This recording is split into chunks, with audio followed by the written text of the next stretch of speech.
The fluorescent lights of the subway car flickered overhead, casting sickly shadows across the faces of late-night commuters who looked as exhausted as I felt. My fingers clutched the worn leather strap hanging from the ceiling, knuckles white with tension as the train lurched through another tunnel. I'd made a mistake, a stupid, careless mistake that was going to cost me everything. I should have been home an hour ago, should have taken the uptown train like I did every single night. But tonight, my mind had been elsewhere, replaying the moment Derek's fingers had brushed mine when he'd handed me a file this afternoon. The electricity that had shot through my body at that simple, innocent touch, and I'd gotten on the downtown train instead. By the time I'd realized my error, I was already 5 stops in the wrong direction. Clear's throat. My phone buzzed in my purse for what felt like the 100th time. I didn't need to look at it to know who was calling. Derek Drake, my boss, the man who terrified half of Manhattan with a single glance. The man whose penthouse office I'd left at precisely 6:47 p.m., mumbling something about needing to pick up groceries before heading home. The man who, for reasons I couldn't begin to comprehend, had started asking where I was going after work, what time I'd be home, whether I'd eaten dinner. My mother's voice echoed in my head, as it always did when I felt the faintest flutter of hope or happiness. Don't be ridiculous, Jasmine. Men like that don't notice girls like you. You're plain, forgettable. The sooner you accept that, the less you'll embarrass yourself. I caught my reflection in the subway window. Mousy brown hair pulled back in a severe bun. Glasses that were 2 years out of style because I couldn't afford new ones. A shapeless grey cardigan over a white blouse that had seen better days. My mother was right. I was nothing special. Derek's attention was probably just professional concern for an employee. Nothing more. The train finally screeched to a stop at my station. Union Square, 40 minutes and a lifetime away from where I should have been. I emerged onto the street at 9:23 p.m., my heart hammering as I checked my phone. 12 missed calls, 7 text messages. Where are you, Jasmine? Answer your phone. This isn't funny. Call me immediately. I'm sending Marcus to your apartment. If something's happened to you, I swear to God. My hands trembled as I read the messages.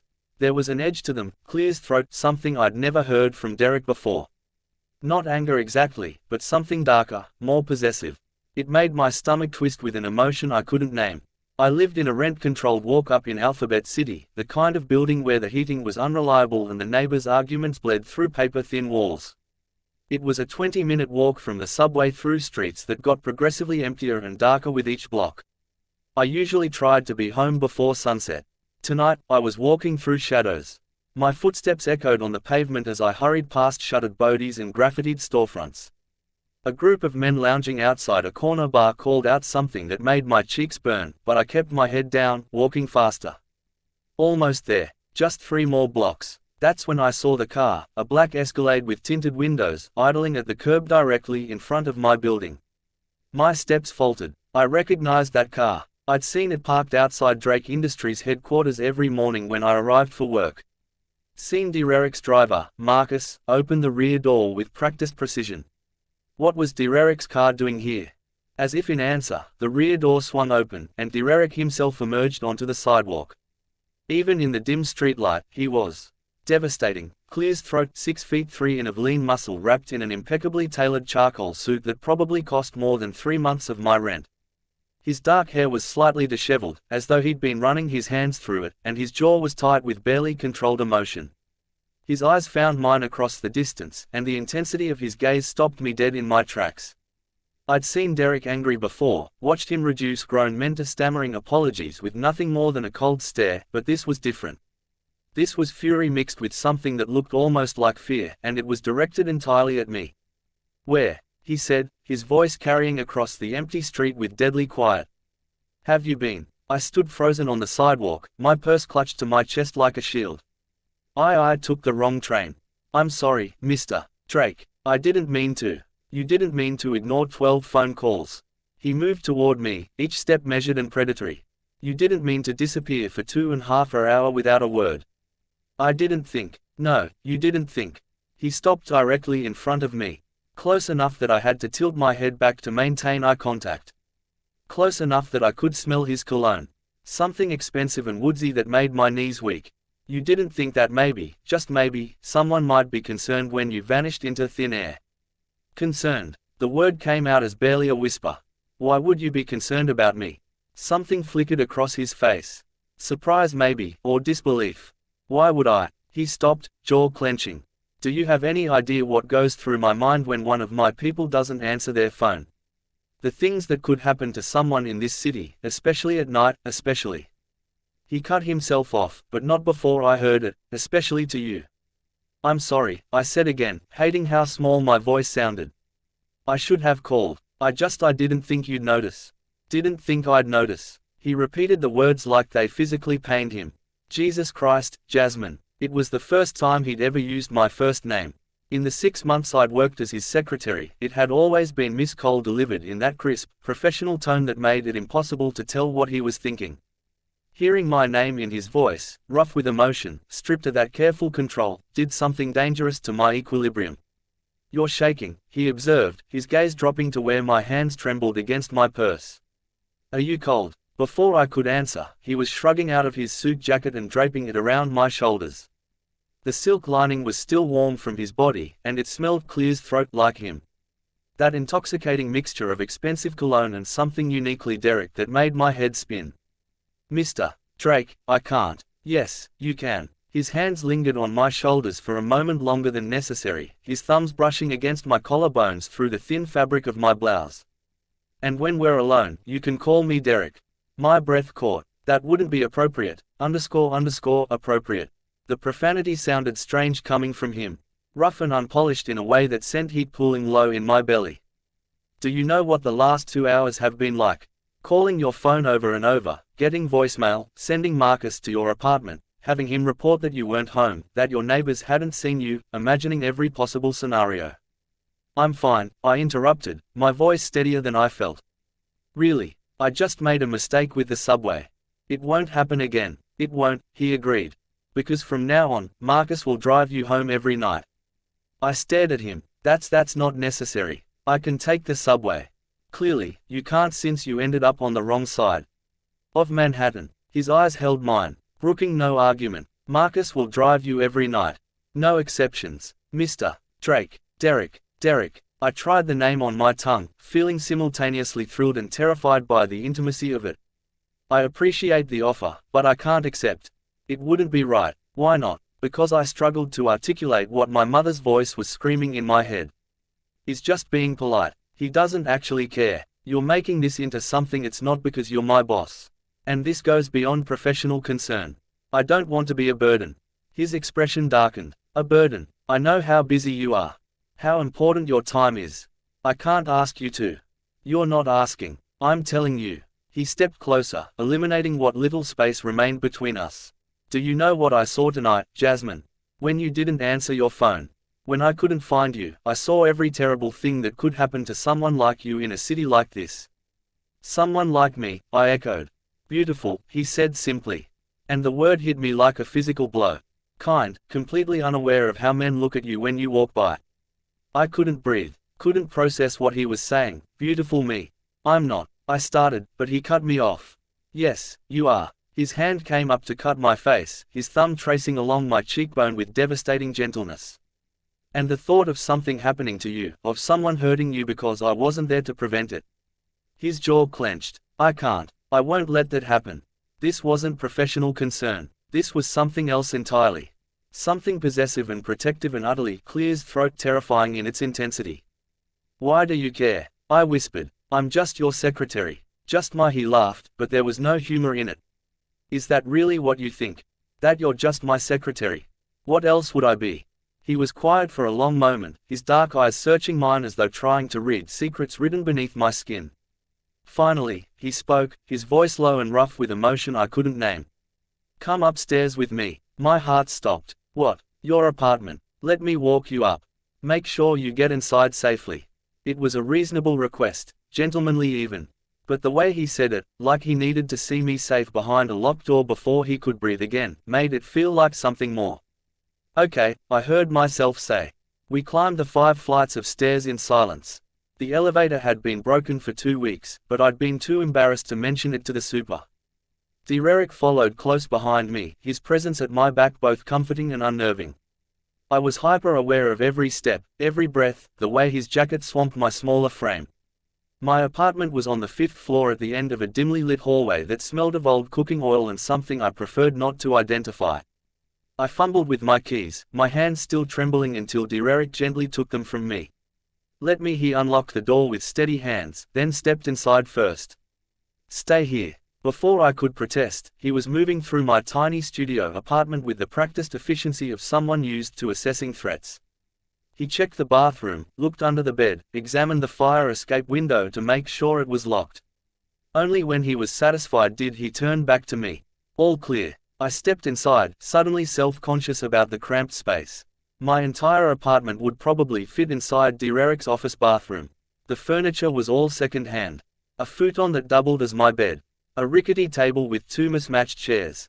A kitchenette that barely deserved the name. Books were stacked in piles against every wall. The one luxury I allowed myself. "It's not much," I said quietly, wrapping my arms around myself. "But it's mine." Derek was quiet, taking in the space with an expression I couldn't read. His gaze lingered on the collection of empty ramen containers in my sink, the single dying plant on the windowsill, the pile of bills on my table that I'd been trying not to think about. "How much does this place cost you?" he asked finally. "Mr. Derek," he corrected. "How much?" $1,800 a month. I saw no point in lying. "It's rent-controlled, which is the only reason I can afford it at all." His jaw tightened. "And your mother?" I flinched at the mention of her. "What about my mother?" "You send her money every month. I've seen the wire transfers in your banking records." Heat flooded my face. "You looked at my banking records." "I did a background check when I hired you. Standard procedure." His eyes held mine. "What I want to know is why you're living like this." He gestured at the cramped apartment while sending $1,000 a month to a woman who, from what I can tell, has never done anything to deserve your generosity. "She's my mother." The words came out defensive, automatic. "She sacrificed everything to raise me. The least I can do is help her financially." "Did she?" Derek asked quietly. "Sacrifice everything, or did she tell you that so many times you started to believe it?" The question hit too close to home. I thought of my mother's constant reminders of how much I'd cost her. Every doctor's visit, every school supply, every meal I'd eaten carefully tallied and thrown back in my face. "I gave up my dreams for you. The least you can do is show some gratitude." "You don't know her," I said, but my voice wavered.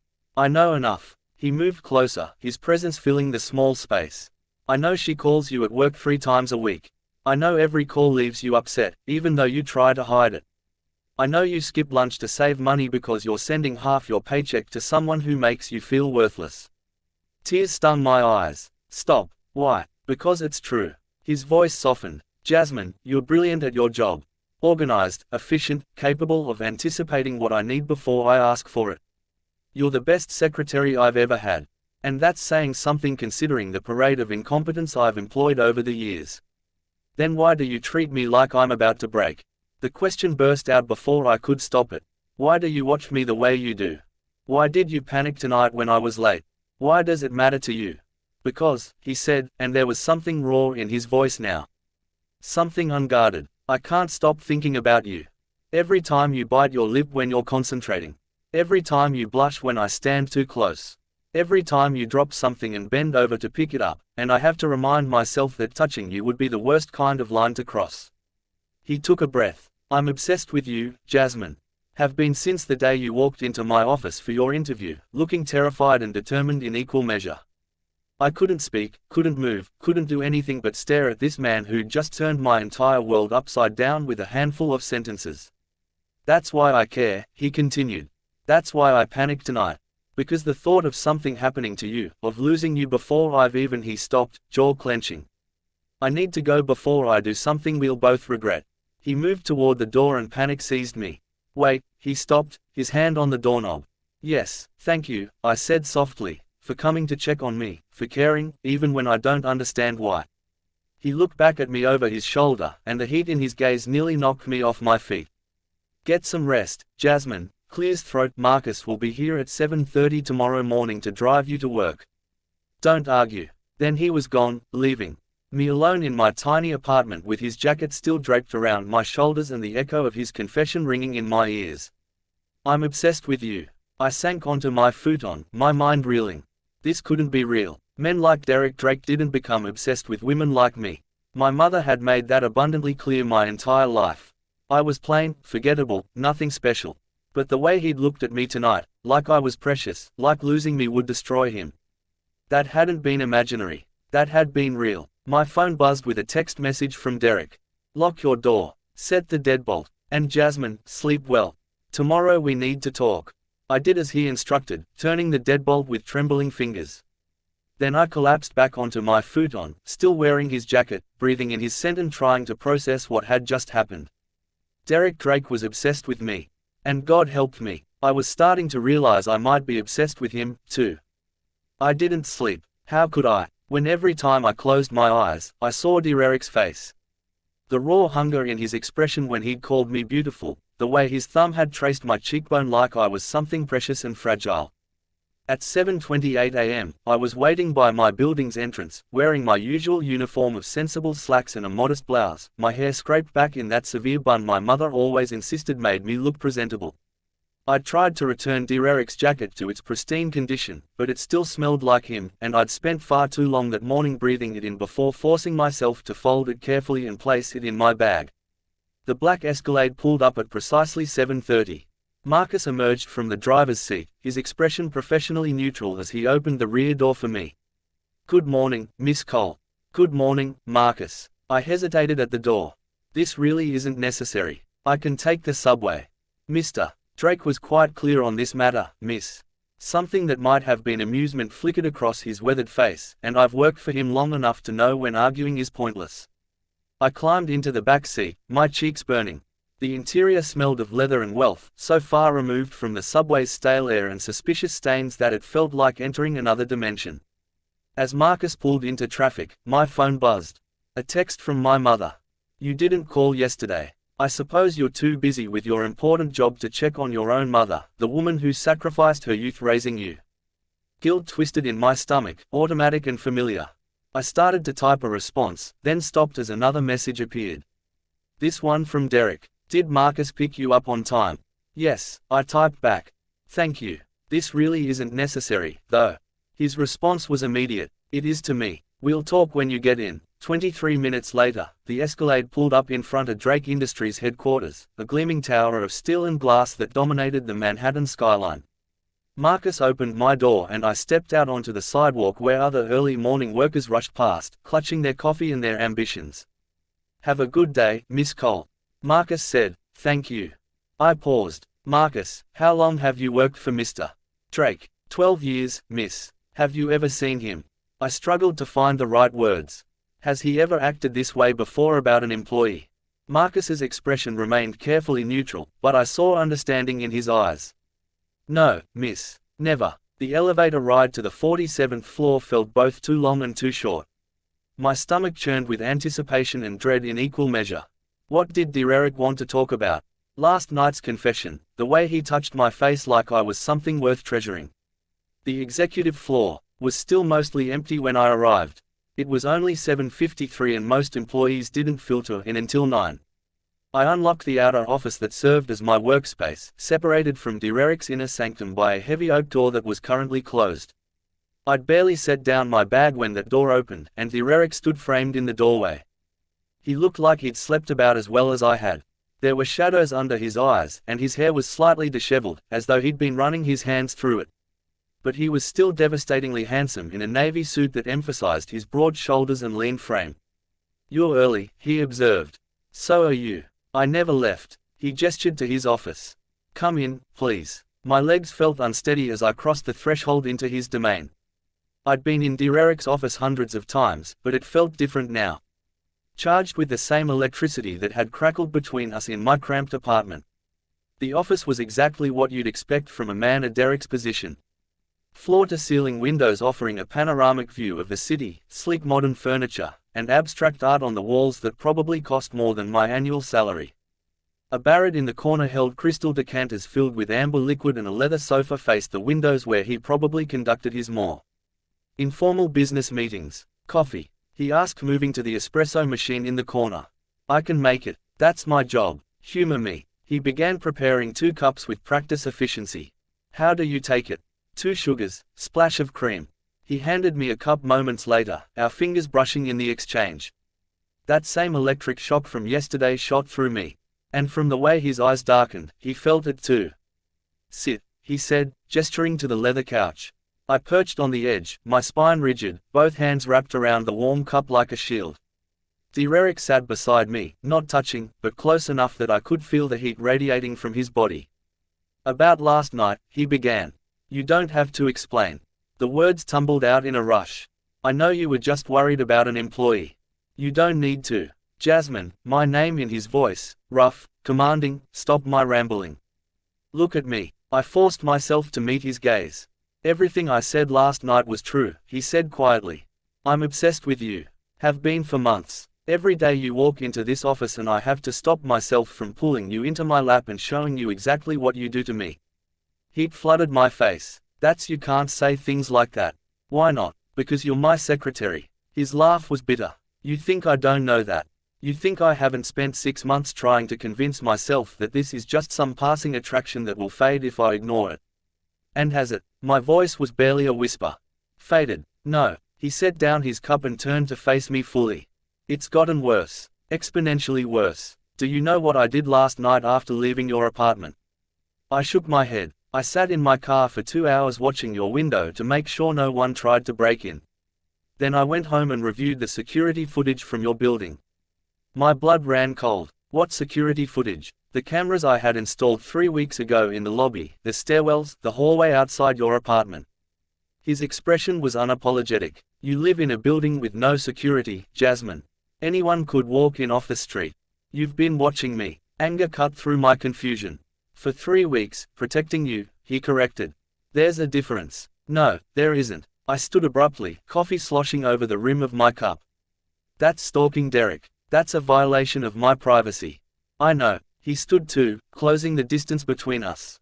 I know it's wrong. I know I should stop, but I can't because every time I think about you walking home alone in the dark, every time I imagine what could happen to you in that building with its broken locks and absent super, he stopped, jaw clenching. I can't lose you to something I could have prevented. You can't lose what you don't have. The words came out sharper than I intended. I'm not yours to lose, Derek. Aren't you? His hand came up to cut my face, and I hated how I immediately leaned into his touch. Then why are you wearing the perfume I complimented last month? Why do you bite your lip every time I stand close to you? Why did you sleep in my jacket last night? My breath caught. How did you? The cameras in your apartment. I installed them when you were at work last week. He said it so casually, like he was discussing the weather. I needed to know you were safe. Horror and something else. Something dangerously close to arousal ward in my chest. That's insane. Yes. His thumb traced along my lower lip, the touch sending sparks skittering down my spine. Completely insane. But I've never claimed to be sane where you're concerned, Jasmine. I'm obsessed, possessive, completely unable to function without knowing exactly where you are and whether you're safe. This isn't normal. My voice shook. This isn't healthy. No, he agreed. But it's honest. Can you say the same? His other hand found my waist, pulling me flush against him. Tell me you don't feel this. Tell me you don't lie awake thinking about what it would be like if I touched you, kissed you, made you mine in every possible way. I couldn't. God help me. I couldn't deny it. My phone buzzed insistently in my pocket, shattering the moment. I pulled away from Derek's embrace. My hands trembling as I checked the screen. 5 missed calls from my mother. A text message. I know you're at work, but I need to talk to you immediately. It's important. Is that her? Derek's voice had gone cold. My mother. Yes, I should. Don't. His hand caught my wrist. Whatever she wants, it can wait. You don't understand. She gets upset if I don't answer. Let her be upset. His grip was gentle but immovable. Jasmine, I've been watching you for 6 months. I've seen how these calls affect you. How you come back from lunch with her looking like you've been crying. How you skip meals to send her money. How she calls you 3-4 times a day and you drop everything to answer. She needs me. She's using you. The words were brutal in their honesty, and you let her because she's convinced you that you're not worth anything better. Tears stung my eyes. You don't know what you're talking about. Don't I? He released my wrist, but his gaze held me captive. Tell me I'm wrong. Tell me she doesn't make you feel small and worthless and grateful for whatever scraps of affection she tosses your way. I couldn't because he was right. Because my mother's love had always come with strings attached. Strings that choked and constrained and left me gasping for air. My phone rang again. My mother's name flashing on the screen. Answer it, Derek said suddenly. Put it on speaker. What? No, I can't. Yes, you can. Clear's throat, his expression was unreadable. I want to hear her. I want you to hear her, too. Really hear what she says to you. With trembling fingers, I answered the call and activated the speaker. Hi, Mum. Finally. My mother's voice filled the office sharp with irritation. I've been trying to reach you for an hour. Don't you care about your own mother? I'm sorry I was. You're always sorry, Jasmine. Sorry you're late. Sorry you forgot to call. Sorry you don't have time for the woman who gave up everything to raise you. A dramatic sigh. I suppose your fancy job is more important than family. That's not true. I need money. The words came quick and hard. The rent went up again and I can't afford it. You'll need to send an extra $500 this month. My stomach dropped. Mum, I don't have an extra $500. I barely. Don't be selfish, Jasmine. After everything I've sacrificed for you, the least you can do is help your mother. Or have you become too good for me now that you're working for some big-shot businessman? I glanced at Derek. His expression was carved from stone, but something dangerous burned in his eyes. I'll figure something out, I heard myself say, the words automatic. You'd better. I didn't raise you to abandon your family the first chance you got. A pause. And Jasmine, you sound tired. Are you sleeping enough? You know how puffy you get when you're tired. It's not attractive. The casual cruelty of it, the way she could pivot from demanding money to criticizing my appearance, should have been familiar by now.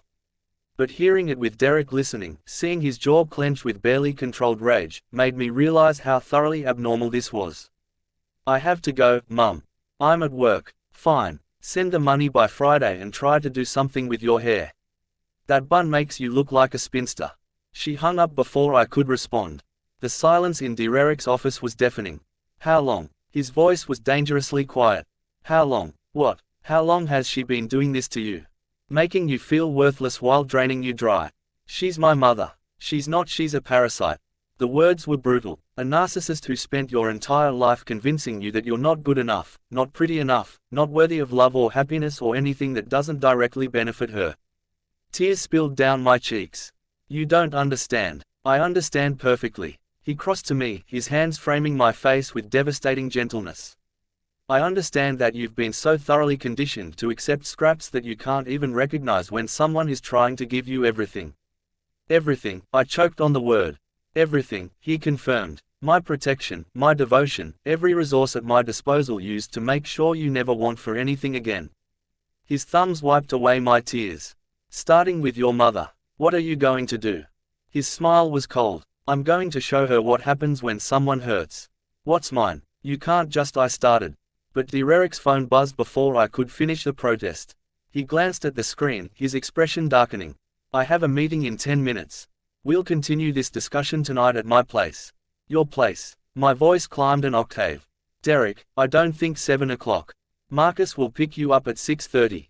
He was already moving toward his desk, his phone pressed to his ear as he barked orders in Italian to someone on the other end. The transformation was instantaneous from the man who just wiped away my tears to the ruthless businessman who controlled half of Manhattan's underground economy. I retreated to my desk in the outer office, my mind reeling. The rest of the morning passed in a blur of phone calls and scheduling, but I couldn't focus, couldn't stop replaying my mother's voice, the casual cruelty, the demands disguised as maternal concern. And underneath it all, Derek's words echoed relentlessly. She's a parasite who's convinced you that you're not good enough. At lunch, I made the mistake of checking my bank account. After sending my mother the extra $500 she'd demanded, I'd have exactly $73 to last until my next paycheck. $73 for food, subway fare, the prescription I needed to refill. My hands trembled as I closed the banking app. Miss Cole. I looked up to find Marcus standing in my doorway, holding a takeout bag from Maria, the Italian restaurant where a single appetizer cost more than my weekly grocery budget. Mr. Drake thought you might be hungry. He asked me to bring you lunch. The bag contained truffle pasta, grilled octopus, and a dessert that looked like it belonged in an art museum. A note was tucked inside, written in Derek's angular handwriting. Eat all of it. We both know you skipped breakfast.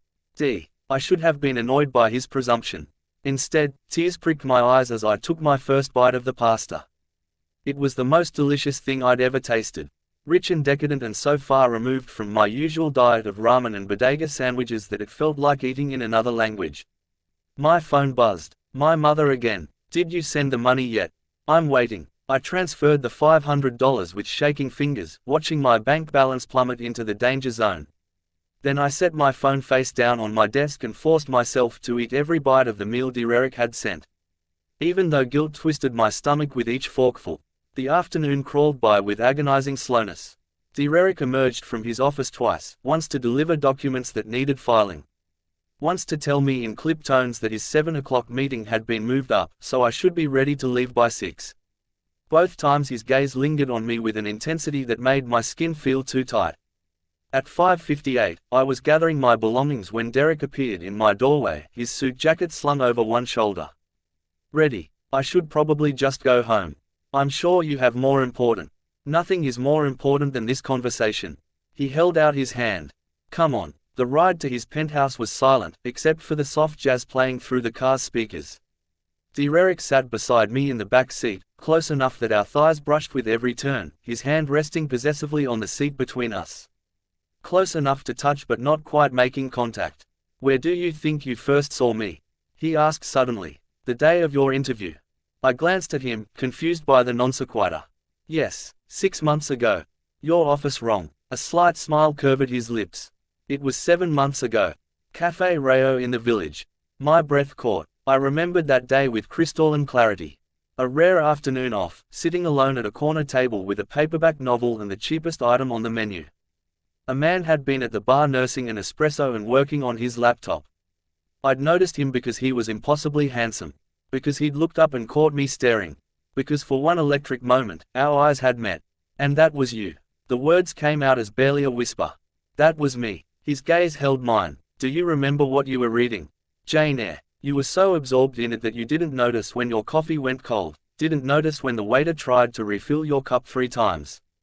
You just sat there completely lost in the story and he stopped, jaw clenching. I couldn't look away, couldn't stop wondering what you were reading that made you smile like that. What made you bite your lip on page 247? What made you wipe away tears on page 312? You watched me for that long. 3 hours. No shame in his admission. Then you left and I convinced myself I'd imagined the connection, that you were just another pretty woman in a city full of them. He leaned closer, but I couldn't stop thinking about you. Couldn't get that image out of my head. You in that corner, completely unaware of how beautiful you were, how every man in that cafe was trying to get your attention while you just read your book and existed in your own world. My heart hammered against my ribs. And when I came in for the interview, I recognized you immediately. Told myself it was coincidence that I'd hire you purely based on your qualifications. His laugh was self-deprecating. But the truth is, I'd already decided before you even opened your mouth. You were going to work for me, be near me every day, and I was going to figure out if the connection I'd felt was real or imagined. And I barely recognized my own voice. It was real, is real, so real that it terrifies me. His hand finally bridged the distance, covering mine. I've built my entire life on control, Jasmine. I control my business, my reputation, my reactions. I don't let anyone close enough to matter. And then you walked into my life twice. First in that cafe, then in my office, and every carefully constructed wall I've built came crashing down. The car stopped and I realized we'd arrived at his building, a sleek tower in Tribeca that probably had better security than most government facilities. Marcus opened the door, but Derek didn't move immediately.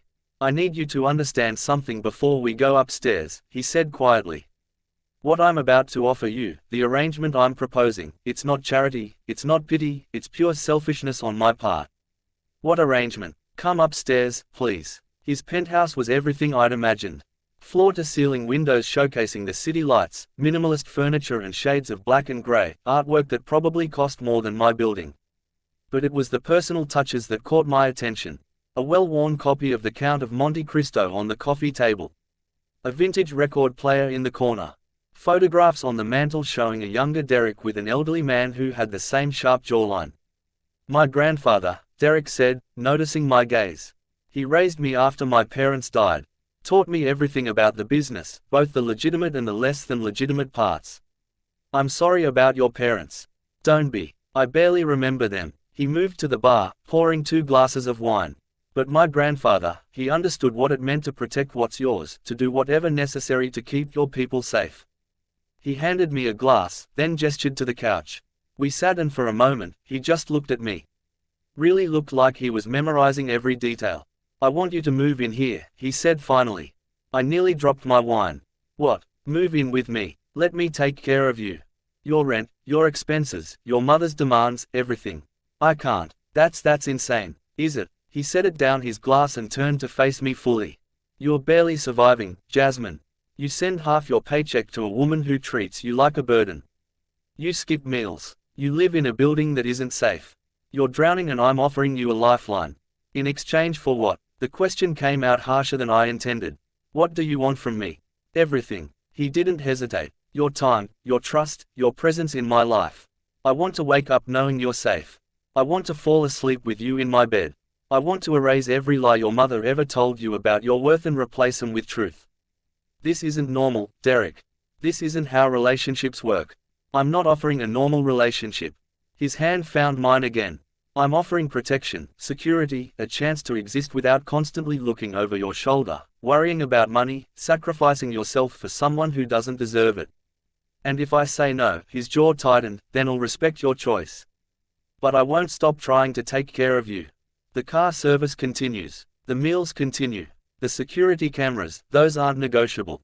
I need to know you're safe, Jasmine. Even if you're not mine, I need that. I'm not a possession to be claimed. No, he agreed. You're not. You're so much more than that. You're the woman I can't stop thinking about. The one who makes me want to be better than I am. The only person who's ever looked at me and seen past the power and the money to something worth caring about. I don't even know you. But even as I said it, I knew it wasn't true. I'd spent 6 months watching him. The way he treated his employees with respect, the donations he made to charities he never publicized. The fierce loyalty he inspired in people like Marcus. I knew him better than I wanted to admit. So get to know me. His thumb traced patterns on my palm. Live here for a month. Let me prove that this isn't some fleeting obsession. Let me show you what it feels like to be cherished instead of used. My mother will never allow it. Your mother, Derek said, his voice going cold, doesn't get a vote. You're 26 years old, Jasmine.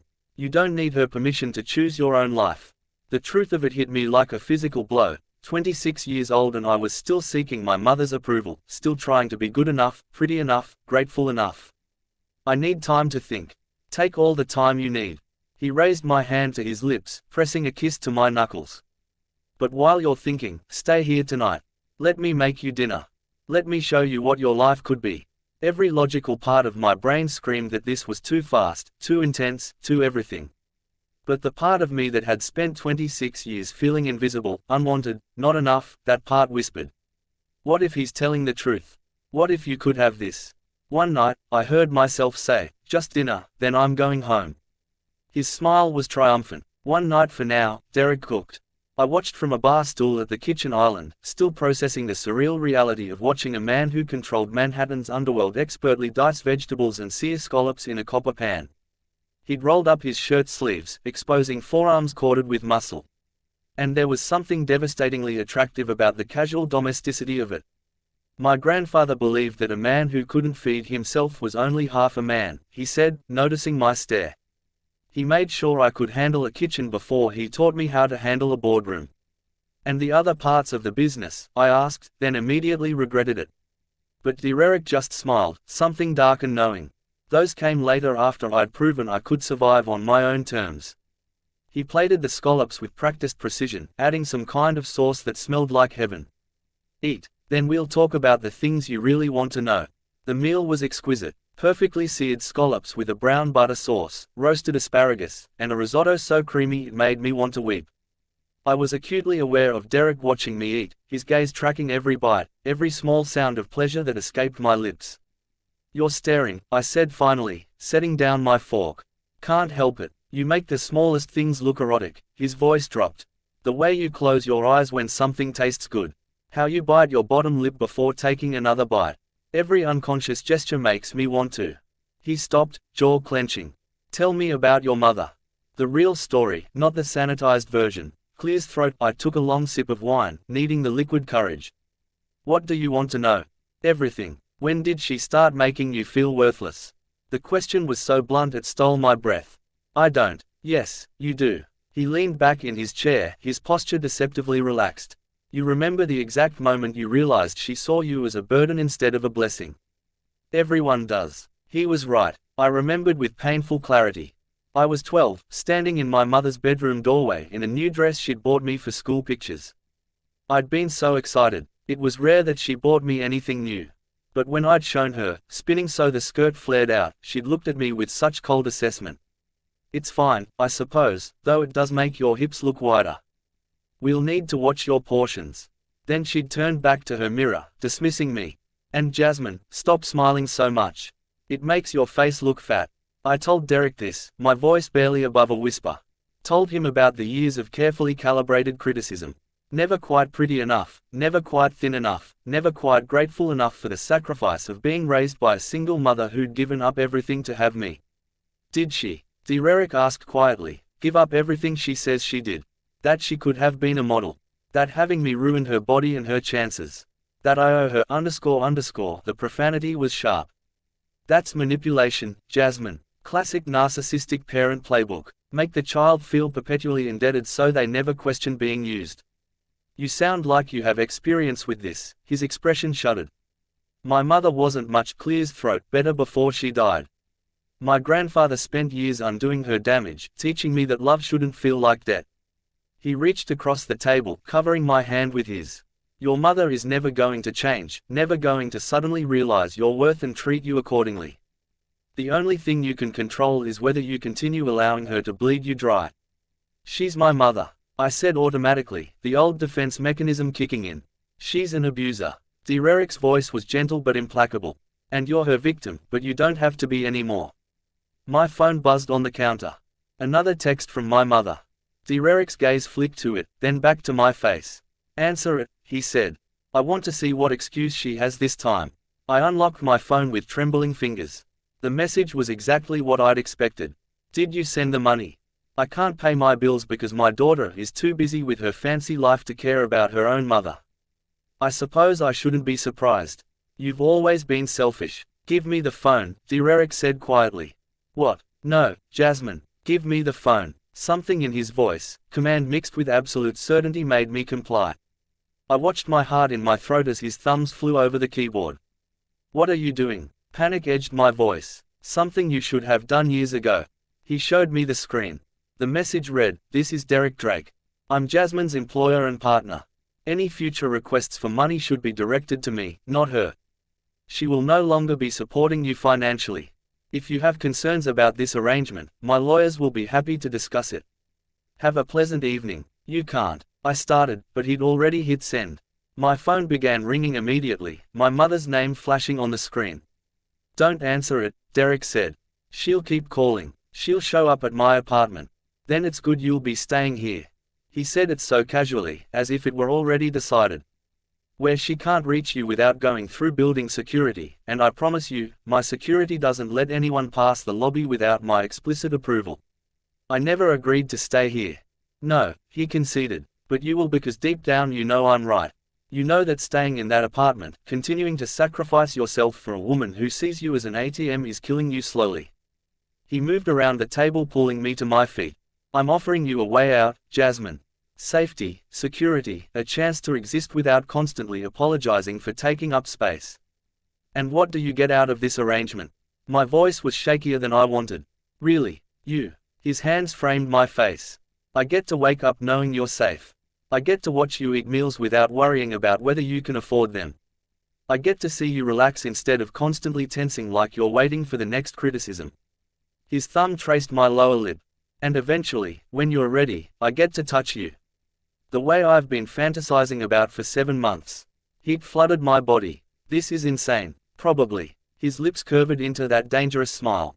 But I've never been particularly sane where you're concerned. Say yes, Jasmine. Stay here. Let me take care of you. For how long? As long as you let me. Forever. If I have my way.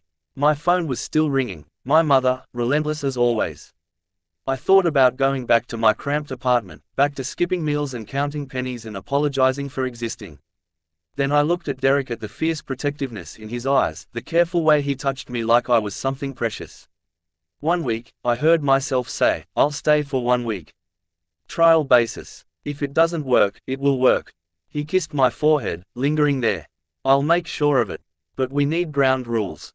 Ground rules. You have your own room, the one next to mine.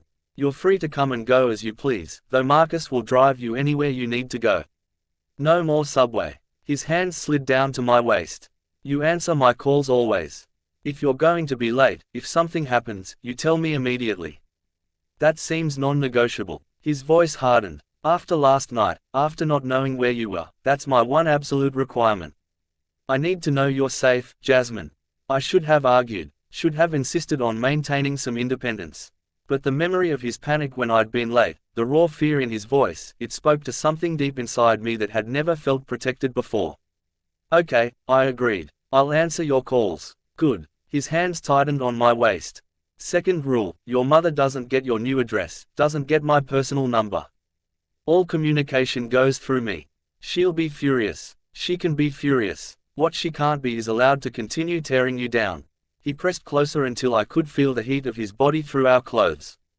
Third rule, you let me take care of you. That means no more skipping meals. No more wearing yourself out to save money. No more sacrificing yourself. You make it sound like I'm a project to be fixed. No. His voice was fierce. You're not broken, Jasmine. You're magnificent. You've survived years of emotional abuse, and still managed to be kind, thoughtful, completely unaware of how extraordinary you are. I'm not trying to fix you. I'm trying to show you what you deserve. My phone had stopped ringing. 3 voicemails from my mother. 6 more texts, each progressively more angry, more manipulative, more desperate. How could you do this to me after everything I've done for you? You're ungrateful, just like your father. This is why he left. That last one hit like a physical blow. My father had left when I was 6, disappeared one morning with no explanation. And my mother had spent the next 20 years making sure I knew it was somehow my fault. If I'd been prettier, quieter, less trouble, maybe he would have stayed. Derek must have seen something change in my face because he took the phone from my hand and read the messages. His expression went dangerously cold. Your father, he said quietly. Tell me about him. There's nothing to tell. He left. My mother says it was because I was too much trouble. Jasmine. Derek's voice cut through my automatic response. Your father didn't leave because of you. Your father left because your mother is toxic and he was too much of a coward to take you with him. How would you know? Because I had him investigated 3 months ago. The world tilted. You what? Peter Cole, currently living in Portland under the name Peter Matthews, remarried, 2 daughters from his second marriage, works as an accountant. Derek's expression was carefully neutral. I can arrange a meeting if you want, or I can make sure he never bothers you. Your choice. I sank back onto the bar stool, my legs suddenly unable to support me. He's alive. He has other daughters. He's a coward who abandoned his child rather than fight for custody. I wouldn't blame you if you never wanted to see him. Derek crouched in front of me, his hands on my knees. But if you do want to meet him, want answers, I'll make it happen. Whatever you need, Jasmine, whatever will help you heal. Why? The question burst out. Why do you care so much? Why go to all this trouble for someone like me? Because you're not someone like you. You're you, the woman who reads 19th century novels and coffee shops, who bites her lip when she's concentrating, who apologizes for existing when you should be demanding the world bow at your feet. He stood pulling me with him. And because the first time I saw you, something in me recognized something in you. Loneliness recognizes loneliness, Jasmine, and I've been lonely my entire life until you. Before I could respond, before I could process what he was saying, he was kissing me. Not gentle, not tentative, but claiming, his mouth hungry against mine, his hands in my hair, his body pressing me back against the counter. I gasped against his lips and he took advantage, deepening the kiss until I couldn't think, couldn't breathe, could only feel. When he finally pulled back, we were both breathing hard. That's what you do to me, he said roughly. Every damn day. And now that I've tasted you, now that I know how you feel against me, I'm never letting you go. Derek, I know. Too fast, too intense. His forehead pressed against mine. But I'm done pretending this is anything other than what it is. Obsession, possession, love, maybe, though I've never felt it before, so I'm not sure. His hands cupped my face. Stay, please. Let me show you what your life should have been all along. And God help me. I nodded, because I was tired of being strong, tired of sacrificing, tired of feeling worthless. For once, just once, I wanted to be cherished. 1 week, I whispered. His smile was victorious. 1 week for now. The guest bedroom Derek had given me was larger than my entire apartment. Florida-to-ceiling windows overlooked the city. The bed was a California king with sheets that felt like silk against my skin. And the attached bathroom had a rainfall shower and a soaking tub deep enough to swim in. I stood at the window that first morning watching the sunrise paint the buildings in shades of gold and pink and tried to process how drastically my life had changed in less than 48 hours. My phone, which I'd finally silenced around 2 a.m. after my mother's 37th call, sat on the nightstand like a live grenade. A soft knock interrupted my thoughts. Jasmine, are you awake? Derek's voice through the door sent a shiver down my spine. I was acutely aware that I was wearing only the silk pajamas he'd had delivered last night. Pajamas that cost more than my monthly grocery budget and fit me perfectly despite him never asking my size. I'm awake, I called back. May I come in? I tied the robe that matched the pajamas around my waist. Yes. He entered carrying a tray with coffee, fruit, and pastries from what I recognized as Balthazar, the French bakery, where a single croissant cost $12. He was already dressed for work in a charcoal suit that emphasized his broad shoulders, his dark hair still slightly damp from his shower. You didn't have to bring me breakfast, I said, accepting the coffee he offered. I wanted to. He sat on the edge of the bed, watching me with those intense, dark eyes. How did you sleep? Better than I have in years, actually. It was true. The bed was so comfortable, the apartment so quiet, that I'd slept deeply despite my racing thoughts. Thank you for all of this. Don't thank me yet. We need to talk about your mother. My stomach clenched. What about her? She showed up at your apartment building at 6 o'clock this morning. Tried to get the super to let her in. His expression was carefully neutral. When he refused, she waited in the lobby. She's still there. Horror washed through me. I need to go talk to her. She'll cause a scene. No, the word was absolute. You're not going anywhere near her. Not until she understands that her access to you is permanently revoked. Derek, you don't understand. She'll make my life hell. She'll call my work. Show up at the office. She already tried. Called the main Drake Industries line at 7:30 demanding to speak with you. Our receptionist was instructed to transfer her to my personal attorney. He took a sip of his coffee. Marcus is currently explaining to your mother that any further harassment will result in a restraining order. She's also being informed that the building super at your old apartment has been instructed to have her trespassed if she returns. I should have been relieved. Instead, I felt panic clawing at my throat. She's going to be so angry. You don't know what she's like when she's angry. I know exactly what she's like. His voice was cold. I've been reviewing the security footage from your building, every visit over the past 3 months. I've seen how she speaks to you, how she makes you cry, how you hand over money you can't afford to give while she berates you for not being grateful enough. He set down his cup with deliberate care. That ends now. You can't just decide that my relationship with my mother is over. No, he agreed. But you can, and I'm giving you the space to make that decision without her manipulating you.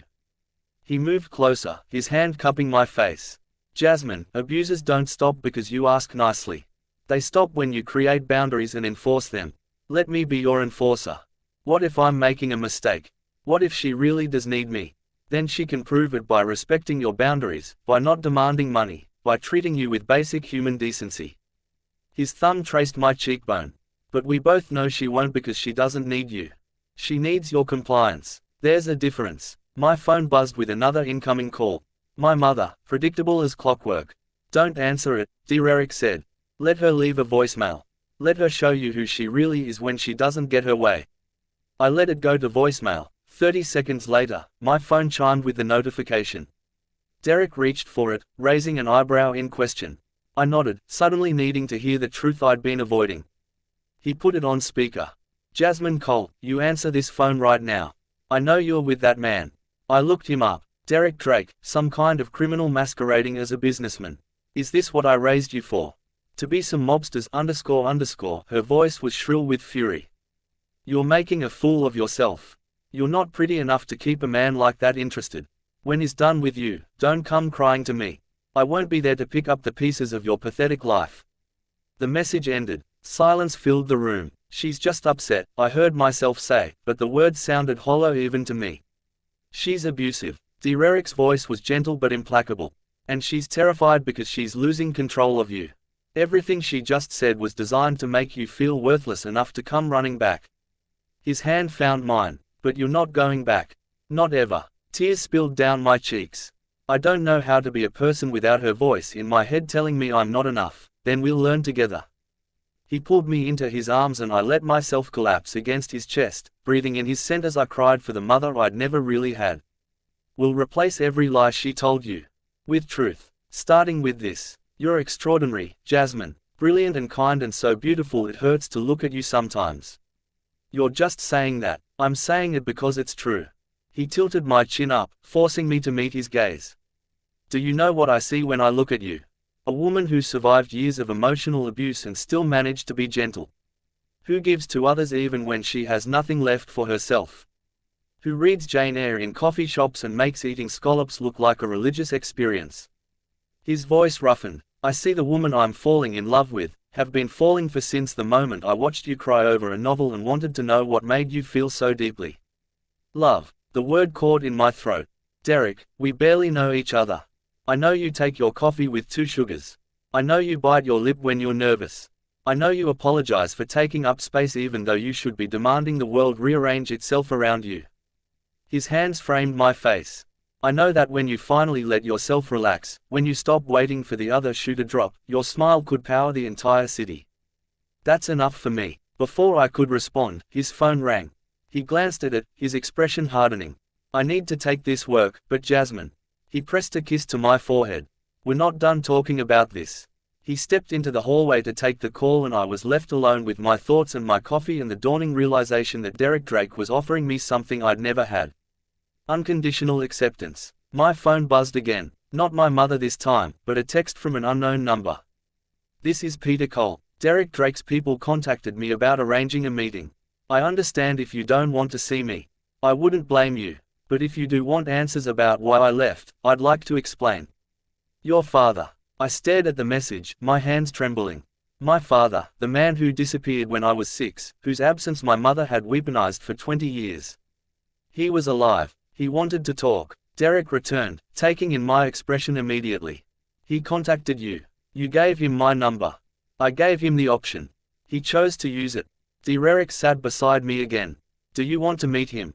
"I don't know." I showed him the message. What if he's just like her? What if he confirms everything she said? That I was too much. That I'm the reason. Then I'll destroy him. Derek's voice was casual, but there was steel beneath it. "But I don't think that's what will happen. I think he's going to tell you that leaving you was the worst mistake of his life. That he's regretted it every day since. That your mother made it impossible for him to fight for custody without destroying you in the process." "How could you possibly know that?" "Because I had a very thorough conversation with him yesterday, made it clear that if he contacted you for any reason other than genuine remorse and a desire to make amends, he'd regret it." A slight smile. "I can be very persuasive when I need to be. You threatened my father. I protected you from potential further harm. There's a difference." He took the phone from my hands. "You don't have to decide now, but if you do want to meet him, I'll be there every step of the way." The offer should have felt suffocating. Derek orchestrating my life, making decisions, controlling access to people. But instead, it felt like being caught by a safety net I hadn't known existed. For the first time in my life, someone was protecting me instead of using me. "I need to get ready for work," I said. "Finally. Take the day off." "Derek." "Jasmine." His hand covered mine. "You've had an emotionally devastating 24 hours. Your mother is harassing you.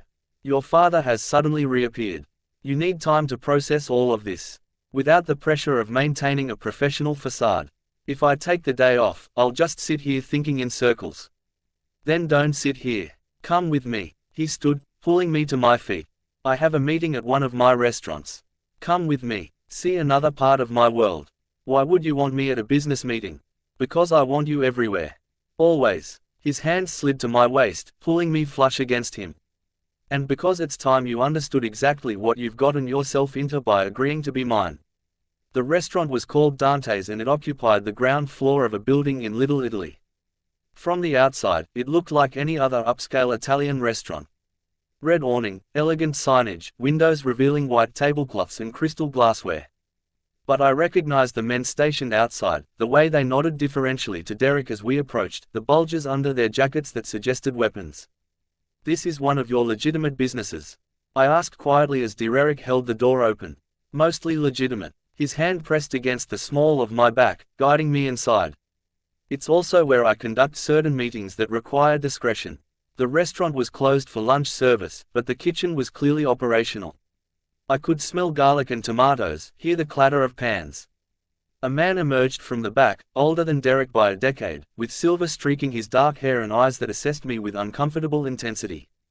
"Mr. Drake, you're early." His gaze slid to me. "And you brought company." "Marco, this is Jasmine Cole, my partner." The word sent a thrill through me despite the circumstances. "Jasmine, Marco Giordano. He manages Dante's and several other properties." "Pleasure," Marco said, though his tone suggested otherwise. "Should I ask Sophia to prepare something for the lady while we conduct business?" "Jasmine stays with me." Derek's voice balked no argument. "She's involved in all aspects of my operations now." Something flickered across Marco's face. Surprise, maybe, or concern. "As you wish. The others are waiting in the private room." He led us through the restaurant to a door at the back, which opened into a room I suspected civilians never saw. 6 men sat around a table, all stopping their conversations as we entered. Their expressions ranged from curious to hostile as they took in my presence. "Gentlemen," Derek said, his hand still possessively on my back. "This is Jasmine Cole. She'll be joining us for today's discussion. Anyone who has a problem with that can leave now." No one moved, but I felt the weight of their stares, the silent questions about who I was and what I was doing in a room that clearly wasn't meant clear throat for outsiders. "Good." Derek pulled out a chair for me, then took the seat beside it. "Let's begin." What followed was 2 hours of coded conversation about shipments and distributions, territories and percentages. I understood enough to know this wasn't entirely legal, but Derek had been right when he'd called his operations mostly legitimate. The illegal aspects seemed designed to grease wheels, to navigate regulations that would otherwise strangle the legal businesses. But it was the way the men looked at me that made me understand what I'd really walked into. Not respect exactly, but fear. Fear that Derek's interest in me made me untouchable. Fear that harming me would bring consequences they couldn't imagine. I was under the protection of the most dangerous man in Manhattan.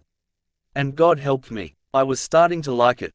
The call came 3 days later at 2:47 in the morning.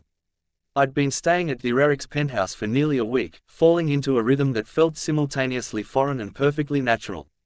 He left for work before I woke, but there was always coffee waiting and a note with some variation of good morning.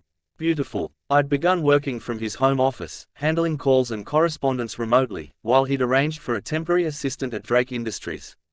My mother's calls had finally stopped after Derek's lawyers delivered the cease and desist letter. I should have known it was too easy. The phone ringing in the middle of the night jolted me awake. Not my phone. Derek's vibrating insistently on his nightstand in the room next to mine. I heard him answer it, his voice low and urgent, then the sound of footsteps in the hallway. My door opened without warning. Derek stood in the doorway, dressed only in pajama pants, his phone still pressed to his ear. His expression made my blood run cold. "Get dressed," he said. "Now, jeans and a sweater. Nothing that restricts movement." "What's happening?" "Your mother." His jaw was tight. "She's at the building with your stepfather." My stomach dropped. "I don't have a stepfather." "You do as of 3 days ago. Gerald Brennan, recently released from Rikers after serving 18 months for aggravated assault." Derek was already moving toward his own room. "She married him in a courthouse ceremony and they're both downstairs demanding to see you." When security refused to let him up, he got physical. Building security called NYPD. But I'm not waiting for them. I scrambled out of bed, my hands shaking as I pulled on the clothes Derek had specified. Why would she marry someone like that? Because she's desperate. Derek reappeared, now wearing jeans and a black t-shirt that emphasized his muscular frame. "She's lost access to you, lost her income source, and she's lashing out. Gerald is her new weapon," clears throat, "a man with a history of violence who she thinks will intimidate me into giving her what she wants. We should just wait for the police." "No." He crossed to me, his hands framing my face. I need you to listen very carefully. We're going downstairs and you're going to end this, not me. You. Because if I handle it, she'll always believe she can manipulate you through guilt and fear. This needs to come from you. I can't. Yes, you can. His voice was firm. You're stronger than you know, Jasmine, and I'll be right beside you, but you need to be the one to draw the line. Marcus was waiting in the hallway with two other men I recognized from the restaurant, both carrying themselves with the casual menace of people trained for violence. Derek's hand found mine as we rode the elevator down, his thumb tracing reassuring patterns on my palm. Remember, he murmured, you don't owe her anything. Not explanation, not money, not access to your life. This ends tonight. The lobby was chaos when we arrived. My mother stood near the reception desk, her face flushed with anger, wearing clothes I recognized as expensive, clearly purchased with money she didn't have. Beside her was a man who made my skin crawl on sight, tall and thick with prison muscles, with cold eyes and a sneer that suggested he enjoyed intimidation. Clears throat Jasmine. My mother's voice echoed through the marble space. Thank God. Tell these people to let us up. We need to talk. No. The word came out stronger than I expected. You need to leave. Don't be ridiculous. I'm your mother. You can't just ignore me because some man told you to. Her gaze slid to Derek with undisguised contempt. This is his doing, isn't it? He's isolated you from your family, turned you against me. You did that yourself, I said, and felt something shift inside me. Years of suppressed anger finally finding its voice. Every time you told me I wasn't pretty enough. Every time you demanded money I couldn't afford to give. Every time you made me feel like a burden instead of a daughter, I sacrificed everything for you. You sacrificed nothing. The words burst out loud enough to echo through the lobby. You got pregnant because you were careless. You kept me because you thought my father would marry you. When he left, you made me your emotional punching bag for 20 years. That's not sacrifice, Mum. That's abuse. Her face contorted with rage. How dare you speak to me like this, Gerald? Tell her. The lady asked you to leave. Derek interrupted, his voice dangerously quiet. I suggest you do so before this becomes a criminal matter. Gerald stepped forward, puffing out his chest. And who the __ are you two? He didn't finish the sentence. Derek moved with shocking speed, and suddenly Gerald was on the ground, his arm twisted behind him at an angle that made me WSE. Derek's knee pressed into his back, his voice calm despite the violence of the action.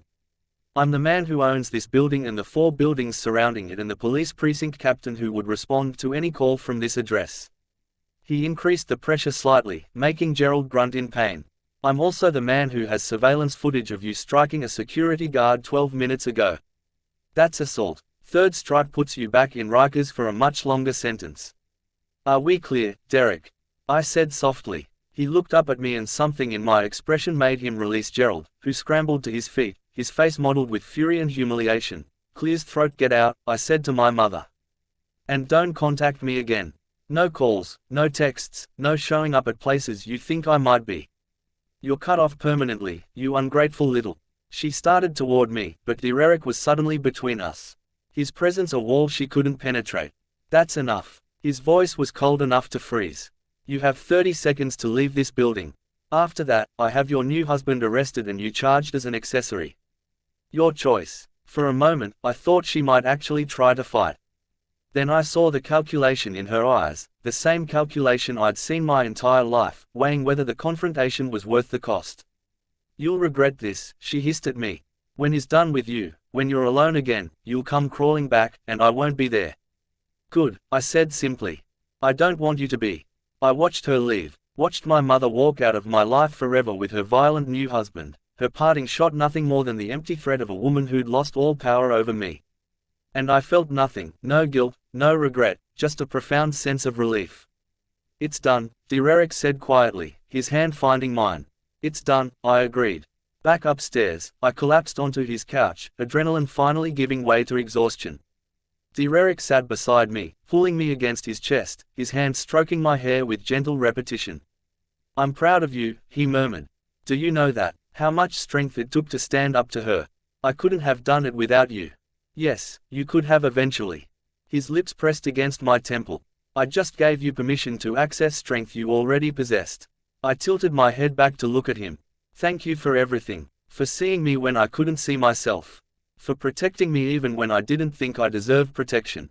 Jasmine. His hand cupped my face. You deserve everything, and I plan to spend the rest of my life proving it to you. The rest of your life is a long time. Not nearly long enough. His thumb traced my lower lip. I love you. Have loved you since I watched you cry over Jane Eyre and wanted to know what made you feel so deeply. I love you more every day. And I'm going to love you until the day I die. I love you, too, I whispered and felt the truth of it settle into my bones. I don't know when it happened, but somewhere between fear and gratitude and obsession, I fell completely in love with you. He kissed me then, and it was different from before. Not claiming or possessive, but reverent, like I was something precious he'd been entrusted with. When he pulled back, his eyes were dark with desire. Stay with me. Not as a guest, not on trial. Stay as my partner, my equal. His voice roughened. Let me worship you the way you deserve. Yes, I breathed. Yes to all of it. He stood, pulling me to my feet and leading me to his bedroom, the room I'd never entered, the space that was entirely his. The bed was massive, the sheets dark grey, and the windows offered a view of the city that made me feel like we were floating above the world. Derek's hands found the hem of my sweater, pausing. Tell me to stop and I will. Tell me you're not ready. I'm ready. I pulled the sweater over my head myself. I've been ready since you first touched my face and called me beautiful. What followed was everything I'd never had. Gentle hands that explored rather than demanded. Kisses that worshipped rather than consumed. Words whispered against my skin that made me feel like a goddess instead of an obligation. Derek took his time, mapping every inch of me, erasing years of my mother's criticism with his touch. You're perfect. He breathed against my throat. Every inch of you, and I'm going to spend hours proving it. He did. By the time dawn broke over the city, I'd been thoroughly loved, thoroughly claimed, thoroughly convinced of my own worth. I lay in Derek's arms, my body pleasantly sore, my heart fuller than I'd ever imagined possible. I have something for you, he said quietly, reaching for the nightstand drawer. He pulled out a small velvet box. I was going to wait to do this properly. But after tonight, he opened it to reveal a ring. Not ostentatious, but perfect.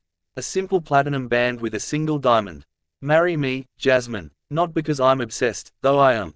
Not because I want to protect you, though I do. But because I love you, and I want to spend every day proving that you're worthy of everything good this life can offer. I should have said it was too fast. Should have insisted we needed more time. But looking into his eyes, feeling the certainty of what we'd built in such a short time, I knew there was only one answer. Yes, I said. Yes to marriage. Yes to forever. Yes to this beautiful, insane love we've somehow created. He slid the ring onto my finger, then kissed me again. And I thought about the woman I'd been just weeks ago. Invisible, frightened, convinced of her own worthlessness. She was gone. In her place was someone new. A woman who knew her value, who could stand up to abusers, who had found love in the most unexpected place. I was Derek Drake's partner, his equal, his future wife. And I had never been more certain of anything in my life.